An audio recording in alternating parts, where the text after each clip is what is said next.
isusu zvedu hatisati tadzikisa hedu mutengo wedu nekuti fiyo yacho ichirongoramba yakaita yakwira, asi ikadzikawo fiyo tokwanisa kudzikisawo maprice yedu yemotikari idzi, ende vanhu vacho havasi kufamba hawana kuna mari kunzi wakaoma.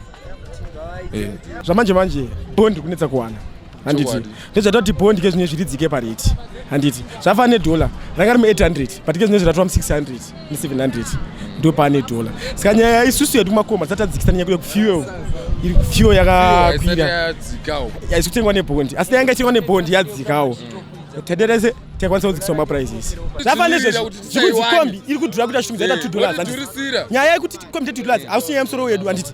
One inyaya yedhiziri diziri kudhura mama tukataura $20 unenge uine 5 liters saka zvishande imari yekungo idiziri kubva kuchitungidza oya kuno apa ndikatakura saka ukatakura $1 zvibuda hazisi kushanda. Saka ndozvati mutengo ita se ukwiri saka fiwo dachikumbira pa fiwo apa dai vadzikisa yambodikawo ikasvika kana ma 80 cents ka kana dola tuchakura kwenda ka dola per liter.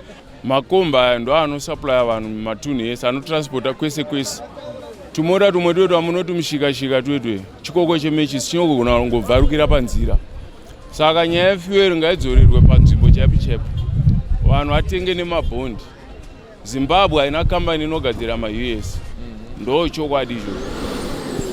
Mumashopu umo ngavapinde zvaitwa naMundarabhobho kudhara, vaipinda mumashopu vaidzikisa zvinhu tirarame upenyu hwakanaka. Ezvino tikurarama upenyu hwematsurundundu wokuti ukatotsvedza unoshaya nokugama.